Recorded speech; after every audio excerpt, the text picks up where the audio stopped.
Hi, I'm Richard Karn, and you may have seen me on TV talking about the world's #1 expandable garden hose. Well, the brand new Pocket Hose Copperhead with Pocket Pivot is here, and it's a total game changer. Old-fashioned hoses get kinks and creases at the spigot, but the Copperhead's Pocket Pivot swivels 360 degrees for full water flow and freedom to water with ease all around your home. When you're all done, this rust-proof anti-burst hose shrinks back down to pocket size for effortless handling and tidy storage. Plus, your super light and ultra-durable Pocket Hose Copperhead is backed with a 10-year warranty. What could be better than that? I'll tell you what, an exciting radio-exclusive offer just for you. For a limited time, you can get a free Pocket Pivot and their 10-pattern sprayer with the purchase of any size Copperhead hose. Just text WATER to 64,000. That's WATER to 64,000 for your 2 free gifts with purchase. WATER to 64,000. By texting 64,000, you agree to receive recurring automated marketing messages from Pocket Hose. Message and data rates may apply. No purchase required. Terms apply. Available at pockethose.com/terms.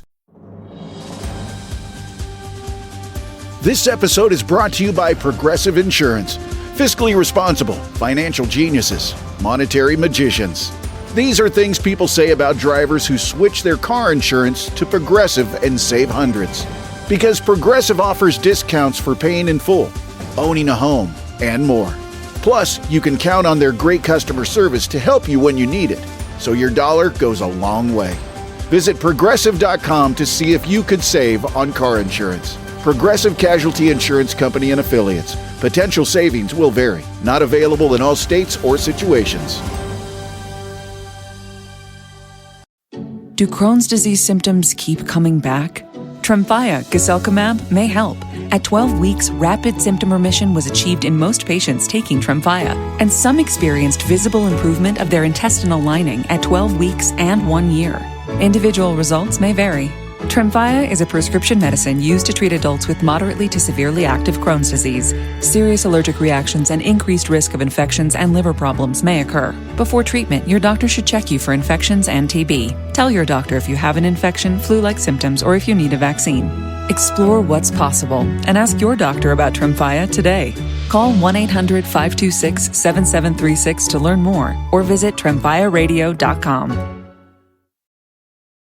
Welcome to Orioles on the Verge. This is Zach Spedden, joined as always by Bob Phelan and Nick Stevens. And on tonight's episode, we're going to look at players who are off to slow starts in the minor leagues. This comes a week after we profiled some guys that were breakout candidates who've gotten off to strong starts in 2025. This week, we're taking an opposite look.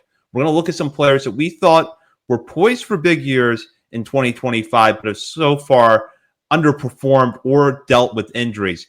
But we're going to talk about the reasons why we think these players are going to get over their humps and put up strong numbers by the end of the year. And it's an interesting mix of prospects that the three of us picked, and we'll make our case for each of our players in this episode. But I'm going to start with Bob, because Bob has picked a player who was not just getting a lot of love on this show, but getting a lot of love nationally coming into this year. But so far has been injured. And when we saw him early on this year, was really struggling. Yeah, and I have no idea where he is, what he's been doing, when he's coming back. But my pick is Keeler Morphe. We were ecstatic about this guy at the end of last year, and for good reason. I'll stand by that. I mean, you just don't see guys go from the DSL straight up to Delmarva and continue to hold their own at that level with the stuff he had. I mean, it was electric, and it was still electric this season. Unfortunately, it was electric everywhere but in the strike zone. But then he has a finger injury, whether it was a chicken or the egg situation where a finger injury causes the lack of command and control, or vice versa.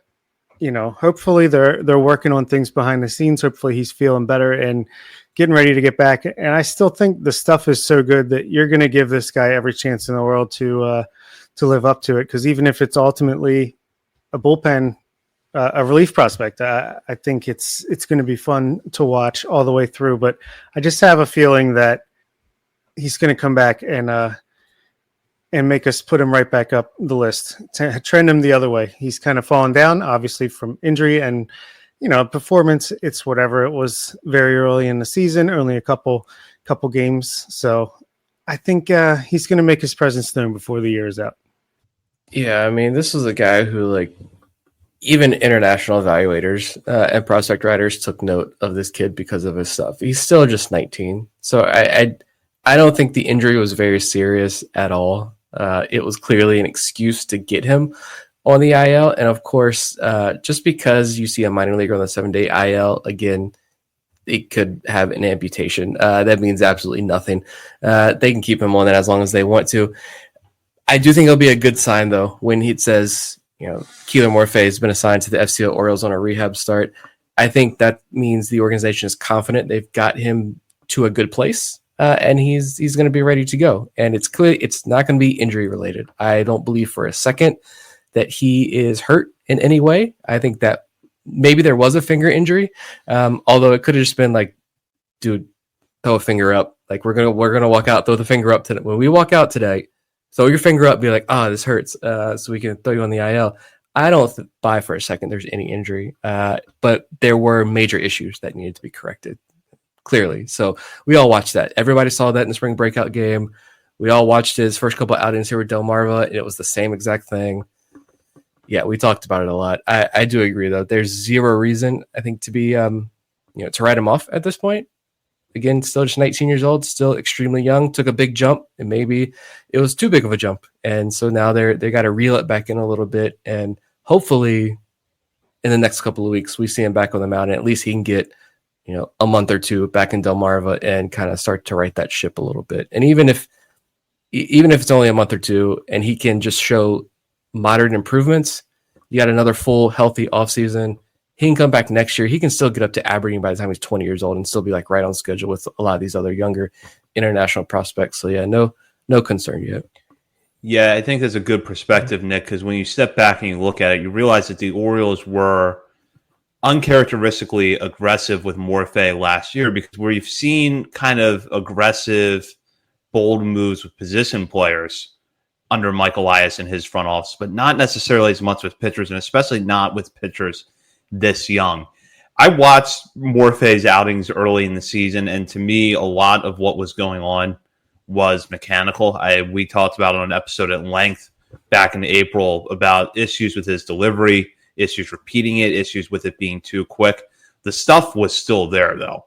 The fastball velocity was still there. I remember one start where he really struggled, but actually threw a couple of good sliders. So there were signs there that the stuff is still intact, but something was off mechanically. And I'm hoping that with this time that he's had away from game action, that they figured out what that was, regardless of whether or not it was tied to injury, and can get him right. Even if, let's say he ends up in the FCL for a little bit, and he makes a few starts at Delmarva over the last couple months of the season. If he's able to salvage that after the slow start to the year, I would be happy with that outcome. Agreed. I'm going to my guy. I guess we'll stick with Delmarva. And I'm going to look at... I want to dig deeper than just last year's draft class because I see we're going to talk about one next. But, Vance Honeycutt seemed like kind of low-hanging fruit there, and TBD on him. But going back to Delmarva, I did look at Ellis Cuevas, and that's my pick. I also want to look at Chase also, but he's still at the top of my to-do list. Like, I want to sit down. I know he's got an outing where there's velo, at least on the broadcast, so you can better get a better idea of what he's been doing, what he's throwing. So I still want to sit with that outing and watch and look at his outings a little bit deeper, but because I haven't done that yet, I went with Ellis Cuevas. Just 21 games so far with Delmarva, and he's hitting just 235 with no home runs, despite some mammoth home runs last year. 637 OPS. But remember, he got a very late start to the year because of a hamstring injury. So he's only been back for about a month, not even, and a big chunk of that time was rehabbing in the FCLs. But if last week was any indication, he might be getting his timing back and starting to settle in a little bit. It wasn't like eye-popping, but it was definitely his best week since he returned from injury. He's right at the same number of at-bats this year in Delmarva as he was last year in Delmarva. And again, this year's at-bats are coming off a hamstring injury. Small sample sizes, don't like 80-something at-bats, but I'm seeing an 11% boost in his contact rate. That's now close to 80%. Swinging strike rate down from 15% to 9%. Overall, the strikeout rate is down to 18%. But a couple things with Cuevas, I think his defensive home is more solidified. They want to see him in the outfield. He's going to get that outfield run. Fangraphs gives him a 55 speed grade, so just south of plus speed. I don't think he's going to maintain a 20% strikeout rate. He's probably not going to win any Gold Gloves in anytime soon, but I do think he could be an athletic corner outfield bat with, even if it's just an average hit tool and a tick above average power. I think this is a guy who legitimately could find a role in the major leagues if a lot still has to go right, but it's projecting very long term. But I think Cuevas is like an overlooked prospect in this system because he does do one thing very well, two things very well: pulling the baseball and pulling the baseball in the air. In his tiny frame, he can produce some massive power, and so I think that's going to help him play as he goes through the organization. But I'm excited to see once he fully settles in, gets his timing down. Pay attention to what he does over the second half of this season, because I do think that there's a bounce back in store for Cuevas, and he's going to have a strong end to the year. Yeah, I completely agree. I love this pick, and it's interesting. He's got a 235 average, excuse me, 637 OPS. So you're like, darn, I thought he'd be. That's pretty bad. No, it's a 100 WRC plus. Like, I think the run environment in low A and just the offensive output is not great. So even with this slow start, he's still league average, and he is only 20 years old still. So that's hard to forget, or easy to forget, hard to remember. I don't know. But his walk rate is up from where he was overall last year. He was a little bit higher in low A, but 13.4 walk rate is very good. 18.3% strikeout rate is very good as well. And yeah, since, a slow start, I think since May 25th, he is batting 273 with 652 OPS. So I guess that didn't really change much other than the batting average. But yeah, I do like Ellis Cuevas, and I think he's going to continue to get better as the season goes on. I wouldn't be surprised if he doesn't spend a ton of time at Delmarva once he does get in a groove there for a while.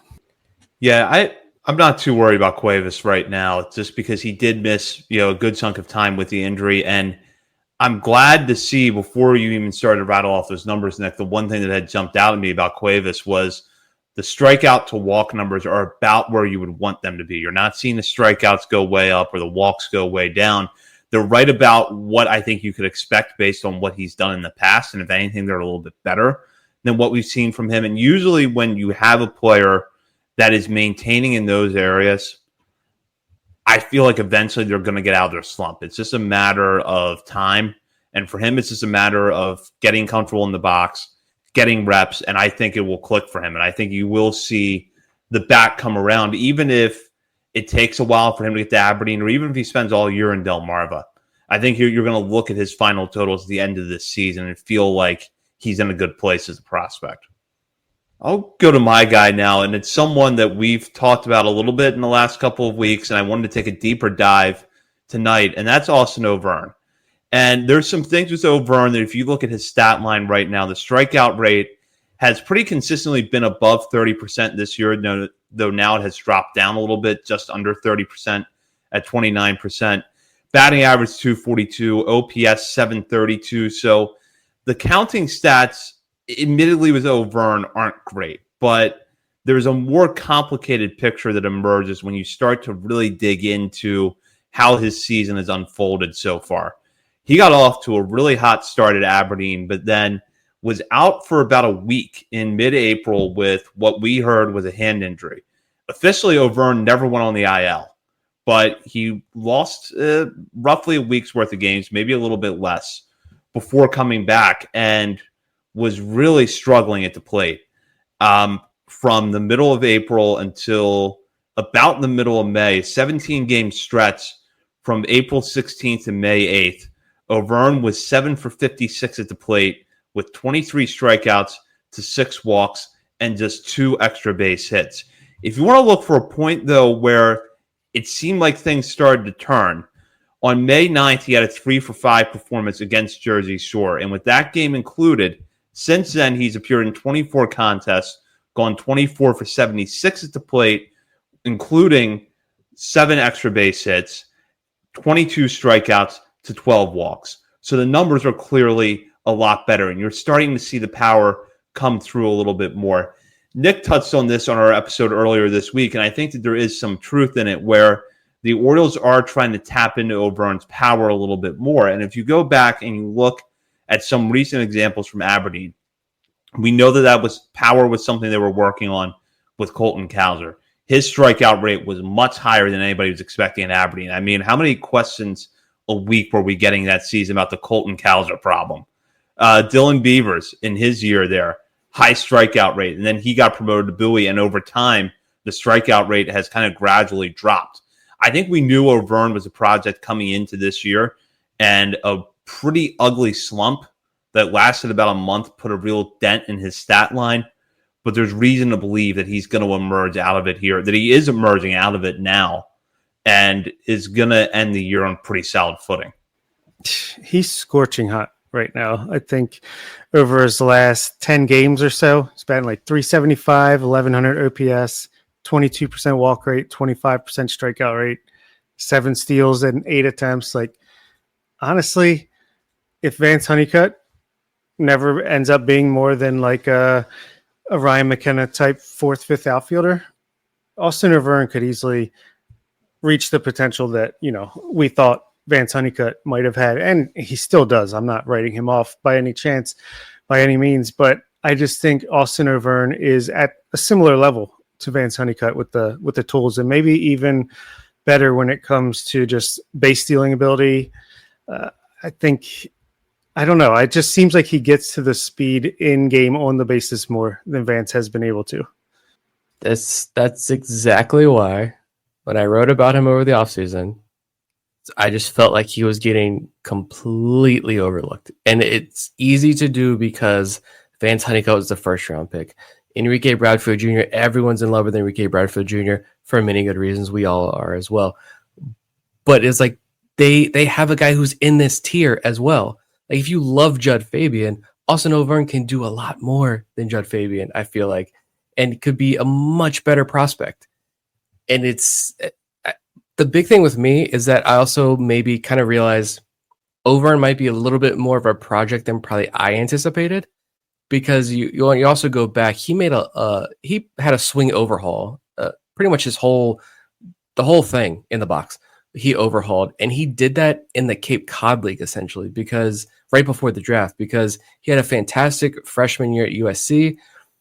He was actually had first round draft grades put on him after his freshman year at USC, and then his sophomore year he hit for more home runs, I think, but everything else tanked, and he was a below league average bat his sophomore year. Then he went to the Cape Cod League, changed a lot of things in his swing, and found results. And then the Orioles are now they bought the dip, and they bought him back on the rise a little bit there with the focus on the Cape, but still, I do think that power is for real. And to get this to load whenever, Fangraphs, I love you, but Jesus Christ. So I wanted to see what Eric had to say about him, and here we go. I haven't read this in a very long time, and Eric had said, in less than a year since turning pro, O'Byrne has begun to add meaningful strength, and his swing has undergone an overhaul. It's much more athletic than in 2024, features bigger movements. His chances of getting to meaningful power seem much better now with his new swing and improving physique. Hasn't cost him his speed, still profiles as a center fielder long term.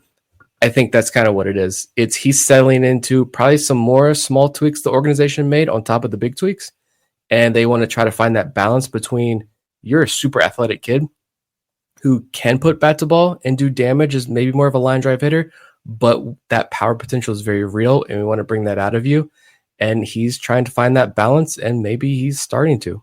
As Bob rattled off those numbers here the last 2 weeks or so, I love this kid. I think he's someone that you want to watch very closely. He continues to get overshadowed in this Aberdeen lineup, but as the rest of this Aberdeen lineup struggles, if he can catch fire and he be the guy that steps up, and you combine him with Nate George as well, down there in the lower levels, a 16th round draft pick, I think that's what will lead us into this final point here. This draft class as a whole, don't judge it based off the first round draft pick, because you zoom out a little bit, there's a lot of big things happening with this draft class. You know that feeling when someone shows up for you just when you need it most? Yeah, I mean, we all need that. That's what Uber's all about. Not just a ride or dinner at your door. It's how Uber helps you show up for the moments that matter. Because showing up can turn a tough day around or make a good one even better. Whatever it is, big or small, Uber is on the way, so you can be on yours. Uber, on our way. Hi, I'm Richard Karn, and you may have seen me on TV talking about the world's #1 expandable garden hose. Well, the brand new Pocket Hose Copperhead with Pocket Pivot is here, and it's a total game changer. Old-fashioned hoses get kinks and creases at the spigot, but the Copperhead's Pocket Pivot swivels 360 degrees for full water flow and freedom to water with ease all around your home. When you're all done, this rust-proof anti-burst hose shrinks back down to pocket size for effortless handling and tidy storage. Plus, your super light and ultra-durable Pocket Hose Copperhead is backed with a 10-year warranty. What could be better than that? I'll tell you what, an exciting radio-exclusive offer just for you. For a limited time, you can get a free Pocket Pivot and their 10-pattern sprayer with the purchase of any size Copperhead hose. Just text WATER to 64,000. That's WATER to 64,000 for your 2 free gifts with purchase. WATER to 64,000. By texting 64,000, you agree to receive recurring automated marketing messages from Pocket Hose. Message and data rates may apply. No purchase required. Terms apply. Available at pockethose.com/terms. Ugh, I've got too many bills. If you need funds, you can apply in minutes at cashnetusa.com and have the money in your account as soon as the same business day. Okay, got it. Applying now. They've been helping hardworking people cover emergency expenses since 2004. Hey, look, I got it. You've got this. When you need money fast, be the hero. All loans subject to lender approval. Speed of funding is subject to verifications and your bank's processing times. See cashnetusa.com for more details.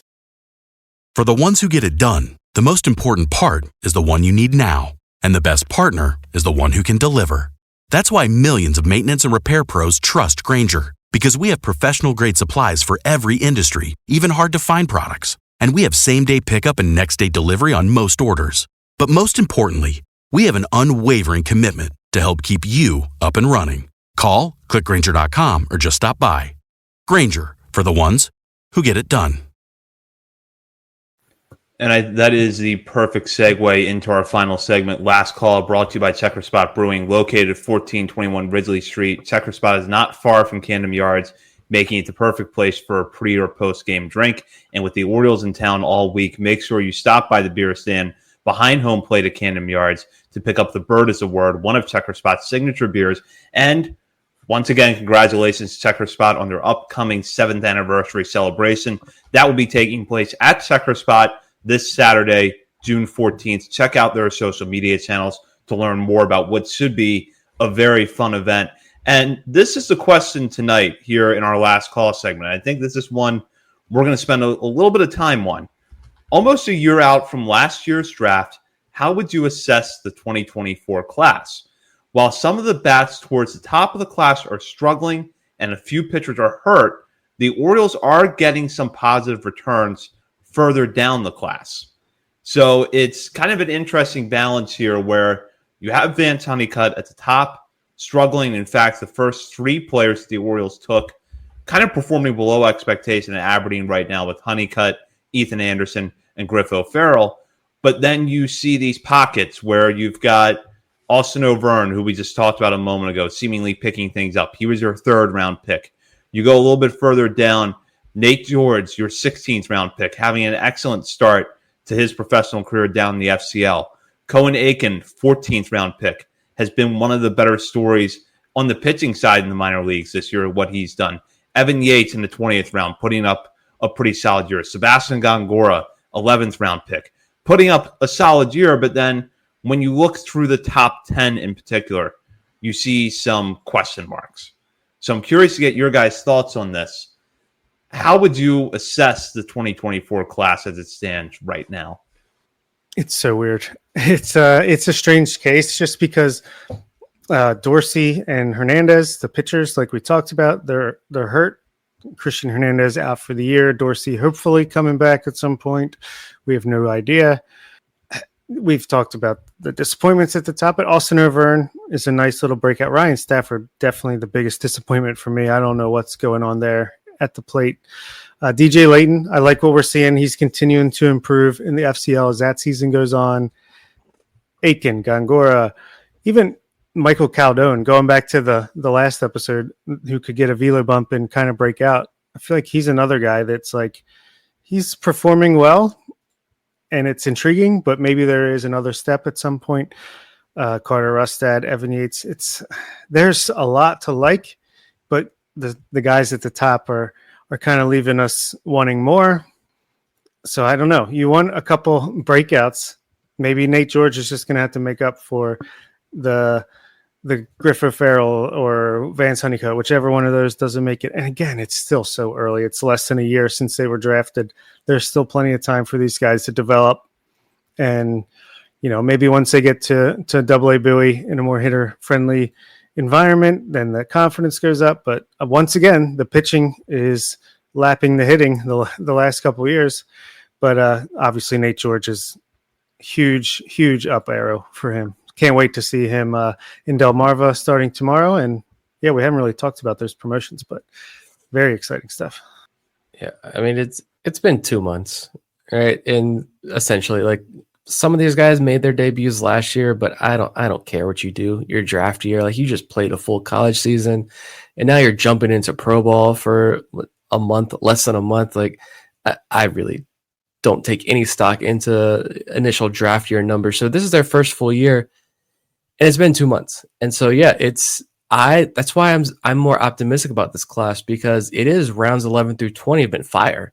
All those names, like you just rattled off: Gongora, Aiken, 11th, 14th round, Rustad in the 15th round, Yates in the 20th round, George in the 16th round. Like, those guys are really catching fire. And, like, legitimately, Sebastian Gongora, we talked about last week on the breakout episode. Go back and listen to that if you missed that, on full thoughts as to why, like, Gongora is, like, legitimate here to pay attention to. Evan Yates, we just talked about. I just wrote about. Nate George very well. This is a 16th round high school pick. George could be on a top 100 list. I wouldn't be shocked if Kylie McDaniel puts him on ESPN's top 100 list by the end of the year. When's this episode coming out? Thursday. So George is going to have 2 games probably under his belt, at least 1 game probably under his belt at Delmarva by the time this comes out. If he comes out the gates hot, and I'm not talking about the next week or two, but we've got June, July, August, 3 months of the minor league season left. If he can have a strong 3 months here in Delmarva, he's going to be a top 100 prospect on ESPN's list, at least, no doubt. And there's still some high upside guys in rounds 1 through 10. Some of the senior signs, like Jack Crowder, but there are some super high ups. He's a senior sign for a reason. There are some super high upside guys at the top of that draft class. We just talked about reasons why Ethan Anderson's bat may not be progressing as well as we thought. When the first 2 weeks of the year, like, that bat looked tremendous. But clear reasons to be optimistic there about Ethan Anderson. If just 1 or 2 of these guys early rounds can start to hit, you feel a lot better. Or Chase also find the strike zone, you feel a lot better.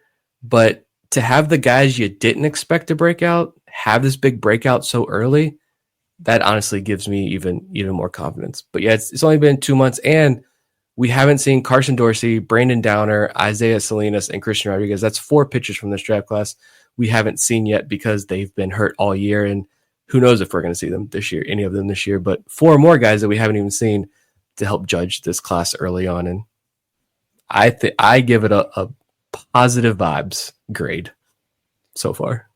Yeah, when you step back and you look at the whole draft class holistically, I think that so far it has been a success, primarily because of what we're seeing in rounds 11 through 20. The fact that Nate George is getting to Delmarva already is a huge success. I thought that George was going to put up good numbers in the FCL, but if you had told me a month ago or a month and a half ago that by the second week of June, Nate George is going to be in Delmarva, I would have thought, well, all right, either he got off to a really hot start or everybody's hurt and they just need an outfielder. Well, it turns out that this is a completely performance-based promotion that is absolutely earned.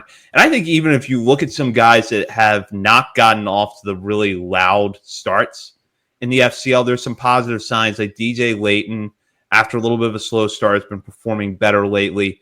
Andrew Tess, to see an 18-year-old catcher who is walking as much as he is with an on-base percentage approaching 450, that's pretty positive.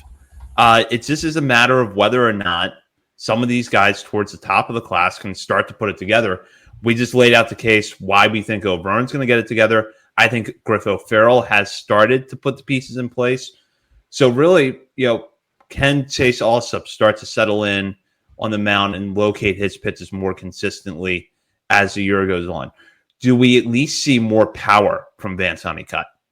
Or a dip in strikeouts? I would take one of those two things right now. With Ethan Anderson, if the defense is the priority and the Orioles feel like he's making progress there, I'm okay with the offense maybe not being exactly where we thought it was going to be. You want to see the numbers get better, but if they feel like he's making progress on defense, that is something of a win.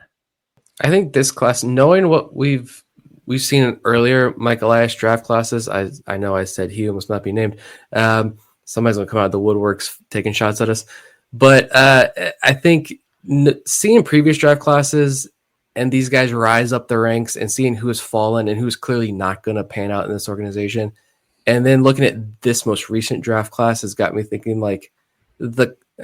I do think we need to do what Bob mentioned. We come together and do a mock draft with the Prospects Live thing, because even if it's not specific player takes in particular, I do think there could be a lot of fun conversations that now my brain is churning. I want to have right now, but it's 11 o'clock at night. We've been going for an hour and a half already. But hopefully someday soon we can do that and talk about broader like draft strategy and draft talk in that sense. And, should this organization continue to fight after the Vance Honeycutts early on in drafts? And is their process working? What do we like? What we don't like? It's a lot of fun conversations we can have about the Orioles and how they're drafting specifically and what we've seen. Now that some of these classes, we've got better ideas, obviously, of who's panning out and who isn't, and the different types of profiles they've been going after. Back to Nate George for a second. He completely jumped over Jordan Sanchez. All these promotions, and Jordan Sanchez, who's got close to 1,000 OPS and just hit a grand slam in his last game and is a little bit older, as we've heard. He's 6 months older. He's what the hell? I'm still stuck in the FCL while Nate George, Joshua Lorenzo, and Luis Almeida are moving up. Yeah, I don't know. It's just crazy how big of a jump Nate George is making. But I really want to see Carson Dorsey get on the mound because I think he might end up being the best pitcher that the Orioles drafted in this class. Yeah, that was someone I thought was a breakout candidate coming into the year. And just a very quick word here on the promotions. It's been really great to see Lorenzo and Almeida healthy and performing this year. I know we touched on that a little bit last week, but both of these guys are showing their upside this season. Yeah, absolutely. Is Lorenzo 18 still as well? He's young. Yeah, if you got two 18-year-old kids now in Delmarva, and I'm excited to see how they work in. Does Nate George take over center field duties immediately? I doubt it. I'm probably sure they probably ease him in next week, but over the next month, I'm anxious to see how the playing time pans out. For me, honestly, the Nate George story is amazing. It's awesome. Almeida, of course, we want to see pan out because he got that big signing bonus and a unique prospect in the system. But I think Lorenzo's being undersold here. I agree. 16-year-old kid, the power potential, plays third base. We'll see what the defense does if he plays third base for Delmarva, which I'm assuming he will. I think this is shiny objects over here, but Lorenzo is going to just bowl right through and become a real dude. At least that's what I'm hoping and praying for. I get Kobe Mayo Redux vibes from Josh Lorenzo. He's got some real thump, real loud tools with the bat. So I'm excited to watch him. Yeah, we'll certainly be looking forward to seeing how these players perform at Delmarva this week. And we will, of course, be back next week to cover all the latest news in Birdland. In the meantime, you can check us out on our many social media channels, including Facebook, Instagram, Threads, X, TikTok, YouTube, and Twitch. We're also over at Substack, OriolesOnTheVerge.substack.com. And while you're browsing around the internet, be sure to head over to Patreon and sign up to become a member today. At the $3, $5, or $10 levels, you will have bonus access to weekly coverage from Bob, Nick, and myself, as well as monthly updates to our top 50 prospects list and much more. For Bob Phelan and Nick Stevens, this is Zach Spedden. You've been listening to Orioles on the Verge, part of the Believe Podcast Network. You know that feeling when someone shows up for you just when you need it most? Yeah, I mean, we all need that. That's what Uber's all about. Not just a ride or dinner at your door. It's how Uber helps you show up for the moments that matter. Because showing up can turn a tough day around or make a good one even better. Whatever it is, big or small, Uber is on the way, so you can be on yours. Uber, on our way.